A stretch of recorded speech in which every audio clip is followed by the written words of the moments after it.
الحمد لله رب العالمين نحمده ونستعينه ونستهديه ونستغفره ونعوذ بالله من شرور أنفسنا ومن سيئات أعمالنا من يهد الله فلا مضل له ومن يضلل فلن تجد له وليا مرشدا أشهد أن لا إله إلا الله وحده لا شريك له وأشهد أن محمدا عبده ورسوله اللهم صل وسلم وبارك على محمد وعلى آله وأصحابه أجمعين اللهم رب اشرح لي صدري ويسر لي أمري واحلل عقدة من لساني يفقهوا قولي ولا حول ولا قوة إلا بالله العلي العظيم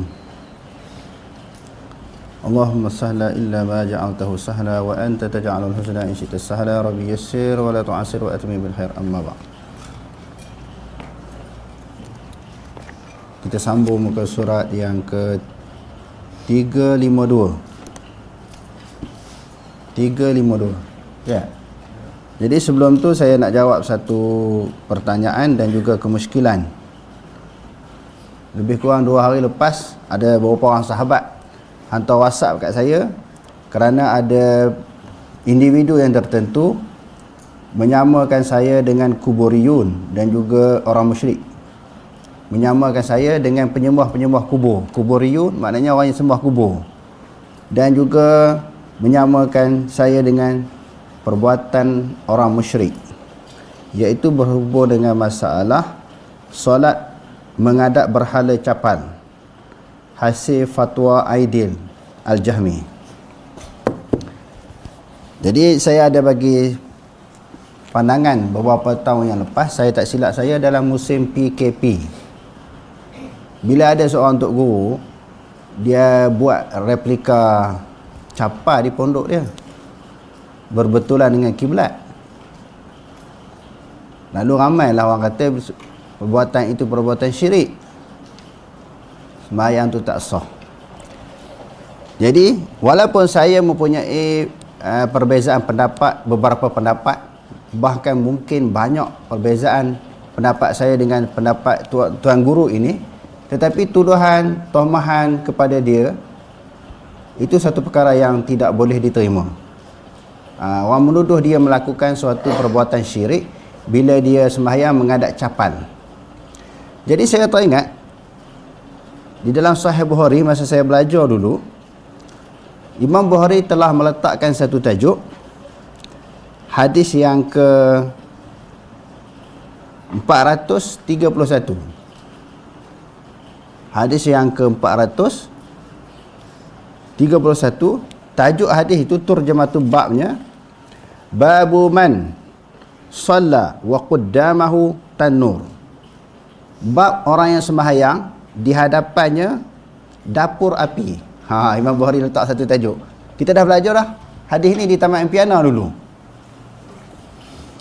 Jadi saya teringatlah bila orang kata sembahyang menghadap replika capal tu syirik ke tak syirik. Jadi saya jawab tidak syirik kalau dia sembahyang sembah Allah. Tetapi kalau dia sembahyang sembah capal tu, maka syirik ya. Sembahyang sembah tiang, sembahyang sembah tokong, sembahyang sembah berhala, sembah Kaabah sekalipun syirik. Kita hanya menghadap ke Kaabah. Bagi orang yang sembahyang depan Kaabah kan, yang duduk Masjid Haram tu. Tetapi semua orang sembahyang, dia niat dia sembah Allah, bukan dia sembah Kaabah. Tetapi kalau niat sembah Kaabah, syirik juga. Jadi saya kata sembahyang di hadapan replika capal tu dia tidak syirik kalau sekiranya dia tidak berniat untuk sembah capal itu. Tapi saya yakinlah orang yang sembahyang menghadap ke mana pun orang Islam kita, dia ada akidah dia ada pegangan, dia ada keyakinan. Dia sembahyang tu secara kebetulan sesuatu benda itu ada di hadapan dia. Contohnya Imam Bukhari letakkan tajuk babu man shalla wa qaddamahu tanur. Bab orang yang sembahyang di hadapannya ada dapur api. Tanur ni macam dapur orang buat roti nan tu. Guk buat roti nan tu ada api tu kan. Semua kita sembahyang secara kebetulan menghadap ke situ. Aw narun. Imam Bukhari letak satu tajuk dapur api ataupun api ada di depan. Aw syai'un. Ataupun sesuatu mimma yu'badu. Sesuatu yang disembah oleh orang kafir. orang sekapir sembah apa, tokong ke apa, secara kebetulan dia berada di depan orang sembahyang. Fa arada bihillah. Tetapi orang yang sembahyang itu dia nak sembah Allah. Dia menghadap Allah. Dia niat menyembah Allah, bukan niat menyembah sesuatu selain daripada Allah. Cuma secara kebetulan objek itu ada di depan dia. Lalu dia buat mari hadis tentang Rasulullah sallallahu alaihi wasallam sembahyang gerhana matahari. Bila Rasulullah tengah sembahyang tu, lalu Allah Subhanahu wa taala bentangkan kepada dia neraka. Uritun nara falam ara munzaran kal yaumi qattu afza. Aku diperlihatkan, Rasulullah kata, akan api. Api itu api neraka. Jadi cerdiknya Imam Bukhari ni, sembahyang dia letak satu tajuk sembahyang berhadapan dengan api. Sebab Rasulullah sembahyang tu Allah Taala bentangkan neraka depan dia. Sembahyang berhadapan dengan api. Tetapi dia sembahyang itu dia sembah Allah. Sembahyang tu sah tak sah? Bagi Imam Bukhari kata sah. Pendapat Imam Bukhari dia kata sah dan dia letakkan tajuk ini bagi dia mengiktirad. Dia nak iktirad apa? Dia nak kritik pendapat Imam Abu Hanifah. Dan juga ulama-ulama Hanafi yang mengatakan makruh sembahyang di hadapan api ataupun sesuatu yang disembah. Walaupun kita niat sembah Allah, tetapi di depan kita itu sesuatu yang disembah oleh orang kafir, maka Imam Abu Hanifah kata makruh. Masih disebut makruh, dia tak kata syirik. Sebab apa Abu Hanifah dan juga ulama-ulama Hanafi kata makruh sahaja, tidak syirik? Kerana bukan sembah objek tu, sembah Allah Ta'ala. Lalu Maulana Zakaria ni, di dalam syarahnya, di dalam Turjamatul Bab, ketika menghuraikan tajuk yang telah diketengahkan oleh Imam Bukhari, dia kata annal musalliya idza lam yanwi bi salatihi illallah. Sesungguhnya orang yang sembahyang apabila dia tidak berniat dengan sembahyangnya melainkan Allah. Dia sembahyang tujuannya dia sembah Allah, bukan sembah selain daripada Allah. Fa inna salatahu jaizatun. Sesungguhnya sembahyang dia harus di sini dengan makna sah sembahyang dia tu. Sembahyang dia tu sah. Illa annahu idza kana fihi shibhu bi'amdatil asnam. Kecuali sembahyang dia itu dia melakukan perbuatan seperti orang menyembah berhala. Contohnya orang sembahyang macam ni. Api duduk di depan tu. Dia sembahyang Allahu Akbar macam biasa sembahyang. Harus sembahyang dia. Tetapi kalau dia sembahyang buat macam tu, tu haram lah.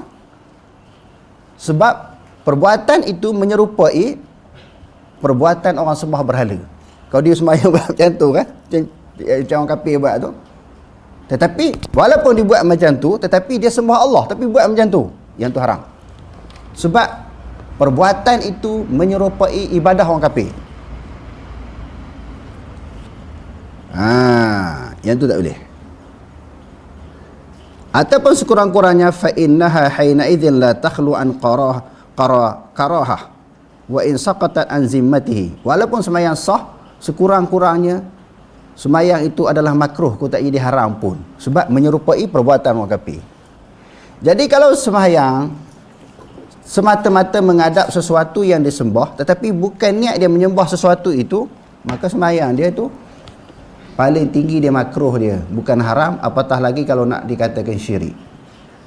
Jadi isu yang saya jawab itu kerana orang kata syirik tak syirik, sembahyang di depan capal, replika capal. Saya kata tak syirik. Sebab dia bukan sembah capal tu. Lalu timbullah orang kata saya ni menyerupai pendapat saya ni menyerupai kuburiyun ataupun orang-orang majusi. Jadi bila orang tanya tu 2-3 hari lepas, saya pun rasa terpanggil untuk memberi jawapan sepintas lalu. Bukan nak hurai sangat, rasa-rasa orang yang dah belajar dengan saya dalam bab ini dia dah tahu. Takkanlah kita nak bagi jawapan yang sama pendapat dengan orang yang sembah kubur ataupun orang musyrikin, jauh sekali lah. Sebab apa? Pendapat yang kita ketengahkan ini tak lari daripada mazhab yang 4, tak akan terkeluar, insya-Allah. Apatah lagi pendapat-pendapat jauh sekali, pendapat yang kita ketengahkan itu menyerupai pendapat orang kafir. Okey, terus. Oleh kerana malaikat mengaminkan doa orang yang beriman, mereka dikehendaki berhati-hati dalam menggunakan doa tersebut. Doa hendaklah dilakukan pada perkara kebaikan sahaja, dan sama sekali tidak boleh melibatkan perkara keburukan dan kebinasaan ke atas diri sendiri atau ahli keluarga, terutama sekali apabila berlaku beberapa perkara kritikan dalam kehidupan. Okey. Oleh kerana malaikat ni dia mengaminkan doa seseorang, dan percakapan seseorang dianggap sebagai doa. Sebab tu kita nak bercakap tentang diri kita, orang lain, pihak lain, ahli keluarga dan sebagainya, sebut benda yang baik. Kerana percakapan itu dianggap sebagai doa. Apatah lagi memang apa yang dikeluarkan oleh lisan kita, tuturan kita itu memang betul-betul doa. Jadi bila berdoa ini, apa maksud doa? Permintaan daripada pihak hamba kepada Allah. Jadi apa yang kita nak doa, apa yang kita nak pohon, apa yang kita nak munajat, nak minta sesuatu, sudah tentu kita minta kepada Allah sesuatu benda yang baik. Kalau kita minta keburukan, sama ada pada diri kita sendiri ataupun pihak lain, malaikat doa amin, amin tu. Malaikat kata amin. Apa makna amin? Siapa tahu apa makna amin? Kita sebut amin, kita doa, orang doa kita sebut amin. Kita doa, orang sebut amin. Lepas tu dalam sembahyang sampai waladhdallin, kita sebut amin. Apa makna amin? Istajib doa'ana. Istajib doa'ana. Ya Allah, perkenankan doa kami. Itu makna amin. Jadi kalau nak doa, malaikat sentiasa mengaminkan. Sebab itu diperintahkan setiap doa yang kita doa, sama ada untuk diri sendiri ataupun orang lain, kita doa benda yang baik-baik. Sebab malaikat sentiasa amin. Jadi dalam kalangan malaikat yang banyak-banyak tu, yang ramai-ramai malaikat yang dijadikan oleh Allah Subhanahu Wa Taala, sebahagiannya ditugaskan untuk amin doa orang. Sudah tentu amin malaikat ni makbul. Sebab malaikat ni dia tidak ada dosa. Dia tidak buat maksiat kepada Allah. La ya'sunallaha wa yaf'aluna ma yu'marun. Mereka sekali-kali tidak melakukan dosa kepada Allah, dan mereka melakukan apa sahaja yang diperintahkan oleh Allah. Okey, terus. Dalam hadis riwayat Ummi Salamah radhiyallahu anha dijelaskan, Rasulullah sallallahu alaihi wasallam bersabda, "La tad'u 'ala anfusikum illa bi khairin, fa innal malaikata yu'minuna 'ala ma taqulun." Maksudnya, jangan berdoa keburukan ke atas diri anda, melainkan dengan kebaikan. Sesungguhnya para malaikat mengaminkan apa yang anda semua ucapkan. Malaikat memohon keampunan untuk orang-orang yang beriman. Firman Allah Subhanahu wa taala, "A'udzubillahi minasyaitonir rajim. Takadu as-samawati yatafattarna min fawqihim wal malaikatu yusabbihuna bihamdi rabbihim wa yastaghfiruna liman fil ardh. Ala inna Allaha huwal ghafurur rahim." Maksudnya, alam langit dan nyaris pecah dari sebelah atasnya, kerana ngeri dan takutnya kepada kemurkaan Allah terhadap penduduk bumi yang lupakan kebesaran Allah, sehingga menyeleweng dari jalan yang benar. Dan malaikat bertasbih dengan memuji Tuhannya, serta memohon ampun bagi makhluk-makhluk yang ada di bumi. Ingatlah, sesungguhnya Allah Dia yang Maha Pengampun lagi Maha Mengasihani. Jadi kita tengok dalam ayat yang kita bacakan tadi, langit sebahagian daripada makhluk Allah Subhanahu Wa Taala. Nyaris-nyaris, hampir-hampir pecah, terbelah, hancur. Sebab apa? Lantaran gerun dan takut kepada Allah. Kita tengok tuan-tuan, langit, bumi, dalam ayat yang lain dalam suratul Hasyri, gunung ganang boleh jadi hancur kerana takut kepada Allah Subhanahu Wa Taala. Walaupun nak dibandingkan dengan fizikal, kedudukan, kekuatan manusia dengan gunung ganang ini, gunung ganang lebih pejal, lebih kukuh, lebih kuat. Boleh jadi hancur kerana takut kepada Allah Ta'ala.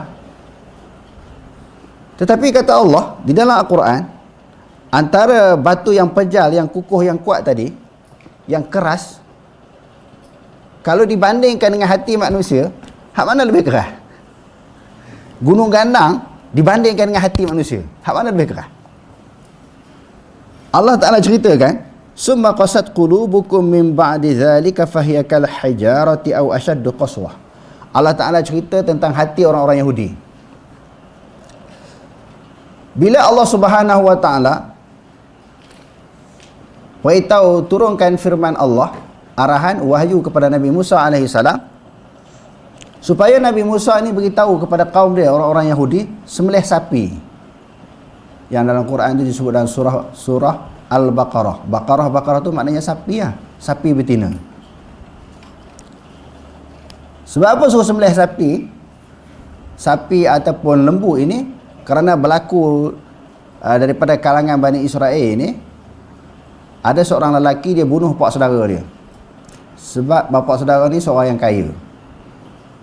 Mengikut syariat pada zaman itu, dialah satu-satunya anak saudara yang akan mewarisi harta daripada bapa saudara dia. Bila bapa saudara dia mati, semua harta dapat disalurkan, dialirkan, diwarisi kepada dia. Dia duk tunggu pak saudara ni tak mati-mati. Lambat mati ni. Tak sabar-sabar nak dapat harta pusaka ni. Lama kelamaan dia tak puas hati, langsung dia bunuh. Dia bunuh pak saudara dia. Bila dia bunuh, dia ambil mayat tu, dia letak depan rumah orang. Jadi orang tak kata dia lah. Orang tuduh orang tuan rumah yang ada di depannya orang yang mati, mayat. Berlakulah saling tuduh menuduh orang lain. Orang ni kata orang ni, orang ni kata orang ni. Wa idh qataltum nafsan fadara'tum fiha wallahu mukhrijum ma kuntum taktumun. Allah Ta'ala kata, bila kamu membunuh seorang manusia, satu jiwa, salinglah berlaku tuduh menuduh di antara satu sama lain. Lalu Allah Ta'ala bongkarkan siapa pembunuhnya. Jadi bagaimana cara nak mengenali pembunuhnya? Allah Ta'ala suruh Nabi Musa beritahu kepada Bani Israel, kaum dia, sembelih sapi. Bila sembelih, ambil sebahagian daripada anggota sapi. Juzuk sapi itu, telinga ke, kaki dia ke, lidah dia ke. Sebahagian ulama kata ambil lidah. Ambil salah satu juzuk daripada anggota sapi, dipukul kepada mayat. Bila dipukul kepada mayat, mayat itu hidup semula dengan mukjizat Nabi Musa AS. Bila dia hidup semula, dia tunjuk siapa pembunuh dia. Yang bunuhnya anak saudara dia. Barulah dapat ditangkap dan dijatuhkan hukuman. Jadi bila Allah Subhanahu Wa Taala kata suruh sembelih sapi, jadi para ulama menyebut berdasarkan kepada hadis-hadis Nabi, dia sembelih sapi macam mana pun tak apa. Betina ke, jantan ke, warna merah ke, hitam ke, putih, tak apa. Sembelihlah. Sebab Allah Ta'ala kata sapi saja. Tapi degilnya Bani Israel ni, dia tanya sapi yang macam mana. Lepas tu Allah Ta'ala kata sapi betina. Warna apa? Warna kuning. Kuning terang kan, kuning kelabu. Lepas satu-satu dia tanya. Lepas satu-satu dia tanya. Sampai menyulitkan mereka. Hampir-hampir tidak dapat melaksanakan arahan dan perintah Allah. Hampir-hampir tak jumpa sapi yang dikehendaki oleh Allah Ta'ala. Selepas selesainya, dapatlah secara ringkasnya sapi yang dikehendaki oleh Allah Ta'ala dimiliki oleh orang susah, anak yatim. Ayah dia berhasrat anak yatim ni, kalau sapi inilah menjadi sumber ekonomi, sumber rezeki anak dia. Dalam satu kampung tu, sebuah negeri tu, anak yatim ni saja memiliki sapi yang ciri-cirinya yang dikehendaki oleh Allah. Dia jual pula dengan harga yang mahal. Lalu Allah Subhanahu Wa Taala kata, nak cerita kerasnya hati manusia ini, hati manusia itu lebih keras daripada batu. Summa qasat qulub. Tadi kita sebut batu boleh pecah kerana takut kepada Allah. Selepas daripada ayat tentang penyembelihan sapi itu, Allah Ta'ala kata summa qasat qulubukum min ba'di dzalik fahiya kal hijarati aw ashaddu qaswah. Kemudian telah keraslah hati-hati kamu selepas yang demikian itu seperti batu, ataupun lebih keras daripada batu. Sebab apa Allah Ta'ala kata lebih keras daripada batu hati manusia ini? Wa inna minal hijarati lama yatafajjaru minhul anhar. Sebahagian daripada batu yang ada dalam dunia ni, di celah dia mengalir air-air. Wa inna minha lama yashaqqaqu faryakhruju minhul ma. Ada di kalangan batu-batu terbelah dan keluar air. Batu yang keras tadi kan di celah-celah gunung ganang ada sungai-sungai yang kecil kan. Air yang lembut itu dapat membelah, menembusi batu-batu yang pejal. Dan batu-batu yang ada di dalam sejarahnya, bila dipukul terpancar mata air. Wa ijistasqa Musa liqaumihi faqulna durib bi'asakal hajar fanfajarat min husnata asharata aina qad alima kullu unasin mashrabahum kulu washrabu min rizqillah wa la ta'thaw fil ardi mufsidin. Kaum Nabi Musa minta air kepada Nabi Musa. Bila mereka musafir, lari daripada buruan Firaun, dahaga kehausan, minta air. Air tak ada. Allah Ta'ala kata pukul batu. Sebahagian daripada kitab tafsir menyebut batu itu batu yang dibawa lari oleh Nabi Musa ketika dikejar oleh Firaun. Dipukul batu itu terpancar 12 mata air. Batu yang keras boleh keluar air. Hati manusia boleh diketuk yang dengan ketukan yang kuat keluar air tak? Tak keluar air. Kerasnya hati manusia, kata Allah. Dan sebahagian daripada batu yang pejal itu juga daripada atas jatuh ke bawah. Wa inna minha lama yahbitu min khasyatillah. Sebahagian daripada batu itu walaupun dia keras, dia jatuh kerana takut daripada Allah. Batu apa yang takut? Kerana jatuh, duduk di tempat yang tinggi, jatuh ke bawah. Batu apa? Ada di dalam sejarahnya, batu yang duduk di atas ni kerana takut kepada Allah bergegar, jatuh ke bawah. Lantaran ataupun kesan daripada takut kepada Allah. Wa mallahu bighafilin amma ta'malun. Dan Allah Subhanahu wa taala tidak lalai sekali-kali sesuatu yang kamu lakukan. Jadi di dalam ayat ini nak menceritakan bahawa batu yang keras pun boleh jadi pecah, langit yang pejal pun boleh jadi pecah. Dan malaikat sentiasa bertasbih dengan memuji Tuhan mereka dan minta ampun bagi orang-orang yang berada di atas muka bumi. Termasuklah orang yang sedang menuntut ilmu, termasuk orang yang beriman, termasuk orang sentiasa berada di masjid ataupun rumah Allah, dalam hadis yang lepas kita baca kan. Lepas kita sembahyang, kita tunggu sembahyang yang kedua, intizarus salah ba'da salah fadzalikumur riba. Tunggu sembahyang selepas sembahyang akan mendapat pahala riba. Apa makna pahala riba? Maknanya mengawal orang di perbatasan perang, di medan perang. Orang sedang berehat, tidur, kita duduk kawal, duduk jaga keselamatan orang-orang yang sedang berehat. Itu dipanggil riba. Jadi menunggu sembahyang, selepas sembahyang. Ketika itu malaikat sedang berdoa kepada Allah, minta ampun kepada Allah untuk orang-orang yang sedang menunggu sembahyang dan sedang berada di dalam rumah Allah. Okey, terus. Malaikat berperang bersama-sama dengan orang yang beriman, memberi semangat kepada mereka dan meneguhkan hati-hati mereka. Sebahagian daripada tugas malaikat dengan jumlah malaikat yang ramai itu, Allah Subhanahu wa taala tugas memberi pertolongan, bantuan orang-orang yang beriman yang berperang melawan musuh-musuh mereka. Dengan jumlah malaikat yang ramai itu, Allah Ta'ala perintahkan bantu, beri bantuan, pertolongan orang-orang Islam yang berperang. Okey, terus. Firman Allah Subhanahu wa taala, "A'udzubillahi minasyaitonir rajim. Wa laqad nasarakumullahu bi badrin wa antum adillah." Dan sesungguhnya telah memberi pertolongan akan kamu oleh Allah Ta'ala di dalam peperangan Badar. Allah Subhanahu wa taala menyebut Allah Ta'ala tolong orang yang beriman di dalam peperangan Badar, wa antum azillah. Hal keadaan orang Islam yang terlibat di dalam peperangan Badar itu azillah, maknanya apa makna azillah? Hina, lemah. Lemah di sini para ulama sebut lemah di sudut bilangan tentera. Sebab orang Islam 313 orang. Adapun jumlah orang kafir, berlaku perbezaan pendapat daripada kalangan ulama. Pendapat yang pertama kata 1000 orang. Pendapat yang kedua 900 lebih, hampir 1000. Orang Islam 313 orang, kekurangan tentera dan persiapan peperangan. Orang kafir jumlah dia ramai, persiapan mereka lengkap sempurna. Okey, terus. Fattaqullaha la'allakum tashkurun. Maka takutlah kamu kepada Allah Subhanahu wa taala, mudah-mudahan kamu bersyukur. Jadi nak menang ni,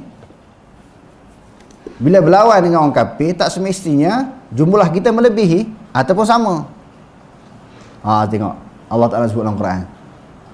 Yang pentingnya kita takut, sebab yang memberi kemenangan kekalahan Allah. Yang pentingnya di dalam perjuangan, di dalam peperangan, kena ada perasaan takut kepada Allah. Itu boleh memastikan kita menang, bukan dengan jumlah yang ramai. Sebab Allah Ta'ala sebut dalam ayat yang lain, kam min fi'atin qalilatin ghalabat fi'atan katsiratan biiznillah. Berapa banyak bilangan yang golongan yang sedikit dapat menewaskan golongan yang banyak dengan izin Allah. Allah Ta'ala bagi izin macam mana boleh kemenangan? Boleh memperolehi kemenangan? Kerana takut. Banyak di dalam peperangan, kita tengok dalam Quran, dalam hadis Nabi, peperangan yang dilalui oleh Nabi dan juga para sahabat. Kebanyakan peperangan yang terlibat, yang maknanya Nabi terlibat di dalam peperangan tersebut dan para sahabat, jumlah orang Islam sedikit ya. Kecuali beberapa peperangan seperti peperangan Hunain. Sebahagian sahabat ni rasa bangga, rasa hebat dengan jumlah yang ramai. Confirm dah boleh menang. Kalau sikit pun boleh menang, kalau ramai lagi lah menang. Akhirnya kalah. Kerana apa? Merasai kemenangan itu hasil daripada jumlah tentera yang ramai dan kekuatan tentera Islam, bukan kekuatan bantuan yang datang daripada Allah. Akhirnya kalah. Jadi Allah Ta'ala kata fattaqullah, takutlah kamu kepada Allah. Idz taqulu lil mu'minina, ketika kamu berkata kepada orang yang beriman. Siapa kamu di sini? Nabi SAW. Ketika Nabi kata kepada orang yang beriman, alan yakfiyakum, adakah memadai akan kamu, an yumiddakum, Allah memberi pertolongan akan kamu, rabbukum, oleh Tuhan kamu. Orang Islam susah hati, takut kalah. Dan Nabi pun dalam hadis yang lepas kita dah baca kan, angkat tangan begini tinggi. Dalam hadis yang sahih Nabi angkat macam ni. Dia ada selendang redak yang duduk atas bahu Nabi kan, jatuh ke bawah. Angkat tangan bukan macam tu, begini punya tinggi. Lengan jubah Nabi besar, jatuh ke bawah, nampak ketiak Nabi. Seriusnya Nabi berdoa, khusyuknya, tawajuhnya Nabi berdoa kepada Allah. Bukan kata orang beriman takut, bimbang, khawatir mereka tewas di dalam peperangan Badar, bahkan termasuk Nabi SAW sendiri. Di antara doa yang dikumandangkan oleh Nabi SAW di dalam peperangan tersebut, Allahumma intahli hazihi al-isabah lan tu'bad fil ardi. Ya Allah, kalau kamu tewaskan golongan yang kecil ini, tak ada orang nak sembah kamu atas dunia. Sebab orang lelaki pada zaman tu, yang tu ya beberapa orang pada ketika itu. Yang lain orang tua yang uzur-uzur, pemuda, rejal tak ramai. Kalau mati yang tu tak ada orang nak sembah kamu. Akhirnya Allah Ta'ala bagi kemenangan yang besar. Jadi dia kata di sini, adakah memadai Allah Ta'ala menolong akan kamu oleh Tuhan kamu bisalasati alafim minal malaikati munzalin, dengan 3,000 malaikat yang diturunkan oleh Allah. Orang kafir, kalau kita kata riwayat, ada riwayat yang kata 1,000 orang, malaikat ni 3,000 campur 313 orang, 3,313. Jadi maknanya tentera-tentera yang tak dapat dilihat oleh mata kasar manusia. Yang Allah Ta'ala sebut juga dalam Al-Quran, sebahagian daripada tentera Allah Ta'ala ni jududan lam tarauha, tentera-tentera yang kamu tak nampak. Banyak di antaranya malaikat, serangga-serangga yang tak nampak. Allah Subhanahu Wa Ta'ala datangkan tentera-tentera yang tak nampak. Tentera Allah Ta'ala ni banyak, Allah Ta'ala sendiri sebut dalam Quran. Walillahi junudus samawati wal ard. Bagi Allah Subhanahu Wa Ta'ala itu tentera langit dan bumi. Hak di bumi tentera Allah, hak di langit pun tentera Allah. Diturunkan oleh Allah untuk membantu orang yang beriman. Jadi maknanya apa? Jadi maknanya dalam ayat ini, sebahagian daripada tugas malaikat yang ramai itu ditugaskan oleh Allah Subhanahu Wa Ta'ala membantu orang yang beriman di dalam peperangan. Okey, terus. Kewajipan orang yang beriman terhadap malaikat. Apa kewajipan kita orang yang beriman ni terhadap malaikat? Oleh kerana malaikat mempunyai kedudukan yang mulia di Allah, orang yang beriman kepada Allah Subhanahu Wa Ta'ala perlu memberikan kepercayaan, kesetiaan, seterusnya sepenuh kasih sayang kepada mereka dan menggalakkan diri daripada perkara yang tidak menyenangkan mereka. Perkara yang paling menyakiti malaikat ialah kekufuran, syirik, dosa dan juga maksiat. Oleh itu orang Islam hendaklah mengikhlaskan agama kerana Allah, membersihkan itikad dan amalan daripada segala bentuk syirik, dan jauhkan diri daripada segala bentuk maksiat dan dosa. Malaikat tidak memasuki rumah yang mengandungi maksiat atau yang diisi dengan perkara-perkara yang dimurkai oleh Allah Subhanahu Wa Taala, seperti gambar dan patung, dan tidak menghampiri orang yang melakukan dosa. Dalam hadis riwayat Ammar bin Yasir radhiyallahu anhu menjelaskan, Rasulullah sallallahu alaihi wasallam bersabda, "Salasatun la taqrabuhumul malaikatu jifatul kafiri wal mutadammihu bil qulub wal junubu illa ayatawatta'a." Maksudnya, 3 golongan yang malaikat tidak mendekati mereka: mayat orang kafir, orang yang bergumam dengan bau-bauan za'faran, dan orang yang berjunub sehingga dia berwudu. Selain itu, mereka juga merasa jijik dengan bau busuk dan kotoran yang mencemarkan yang dilakukan oleh manusia.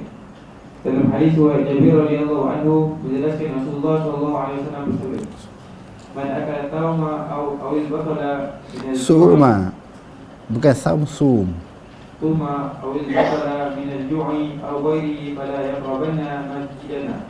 Maksudnya, sesiapa yang memakan bawang putih atau bawang besar kerana lapar atau lain-lain, janganlah dia menghampiri masjid kita. Okey.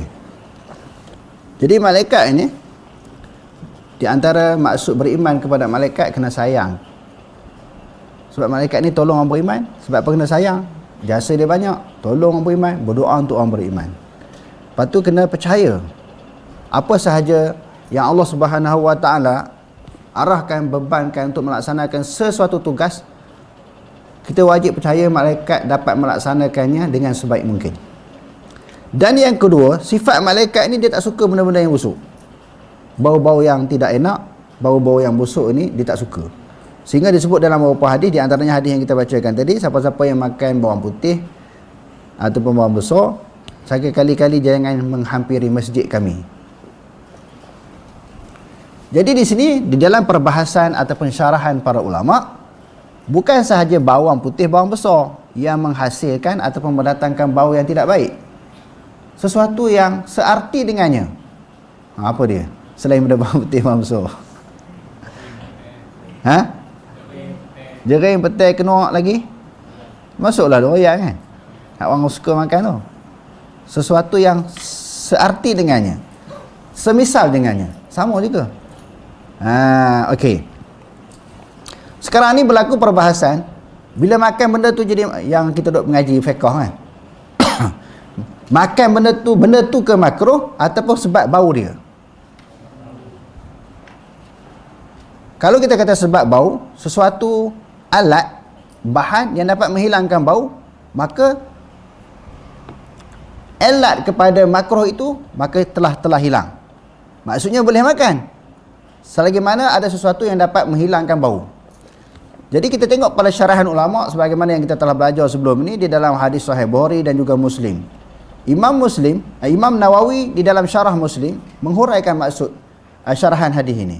Sebahagian ulama kata makruhlah pegang kepada zahir hadis ini. Sebahagian ulama kata tak makruh makan banyak mana pun tak apa. Yang jadi makruh, yang dia kata di sini, fala yaqrabanna masjidana, ataupun dalam riwayat yang lain masajidana. Makan tak makruh. Yang makruh ni sebab kita pergi ke masjid. Makan saja banyak mana petai segundi 10 papan, satu ikat kita seorang. Satu ikat tu ada berapa? Ada 4 keping, 5 keping. Habis kita seorang yang makan. Tapi dia tak pergi ke mana? Duduk di rumah dia, tak makruh. Itu pendapat sebahagian ulama. Pendapat pertama kata makruh kerana makan benda yang berbau tadi. Pendapat yang kedua kata tak makruh. Yang makruh ni kerana kita berjumpa dengan orang, menyebabkan orang lain terkesan dengan bau mulut kita sebab kita makan benda yang busuk. Itu baru jadi makruh. Makruh ni apa? Sesuatu yang tak disukai oleh Allah. Yang ketiga, kalau sama semua orang makan, sebagaimana yang disebut oleh Imam Nawawi dalam syarah Muslim, dia memetik pendapat Imam Khattabi yang berpegang kepada mazhab Malik. Kalau semua orang pakai makan petai belaka dalam masjid itu, tak jadi makruh. Kalau seorang dua makruh, tak jadi makruh sebab apa? Kita nak kata orang kita sakit, terkesan dengan bau busuk daripada sebab mulut orang makan petai, kita pun makan juga. Dia pun terkesan dengan sebab kita. Jadi semua pakai makan petai, semua pakai makan doyan, tak jadi makruh. Jadi seri. Kalau seorang yang makan, orang lain tak makan, dia seorang jadi makruh. Makruh tu maksudnya kalau ditinggalkan dapat pahala. Jadi saya duk tengok berdasarkan kepada kajian ulama, hadis-hadis tentang makruh makan bawang besar, bawang putih dan sesuatu yang berbau, dia bukan isu benda tu jadi makruh. Makanlah banyak mana pun, tak jadi makruh. Pendapat yang rajih, yang kuat, tidak makruh makan betai. Ini bukan pendapat Wahabi. Pendapat sebahagian daripada ulama. Makruh ni ketika dia jumpa dengan orang, ataupun setelah dia makan tu dia tak cuci mulut dia tak gosok gigi, tu baru jadi makruh. Bukan ain, bukan zat benda tu jadi makruh, perbuatan itu jadi makruh sebab dia sembang dengan orang. Dalam hadis disebut masjid, jadi syarahan daripada ulama termasuk tempat-tempat perhimpunan orang. Apa dia? Majlis kenduri, majlis kematian, tempat-tempat orang pergi ramai kan. Kita pun pergi selepas makan betai ataupun sesuatu yang berbau. Yang tu baru jadi makruh. Bukan sebab makan benda tu. Okey, terus. Malaikat tidak suka seseorang yang sedang menunaikan solat berludah ke kanan atau ke sebelah kiri. Dalam hadis riwayat Anas bin Malik radhiyallahu anhu dijelaskan. Okey, di zaman Rasulullah ada juga kadang-kadang orang tengok sembahyang ni ludah dalam masjid. Tu dulu kita sebut kan? Kerana lantai masjid Nabi dan masjid yang ada pada ketika itu berlantaikan tanah dan juga pasir. Bila lekat ada sesuatu yang terlekat dalam mulut mereka nak ludah, mereka ludah dalam masjid. Tapi dalam hadis kata jangan ludah di kanan dan juga di hadapan. Okey, terus. Rasulullah sallallahu alaihi wasallam bersabda, "Innal mu'mina idza kana fi shalah فإنما ينادي ربه فلا يبزقن بين يديه ولا عن يمينه ولكن عن يساره أو تحت قدمه." Maksudnya, sesungguhnya orang mukmin apabila berada dalam solat sedang bermunajat kepada Tuhannya, oleh kerana itu jangan berludah di hadapannya dan di sebelah kanannya.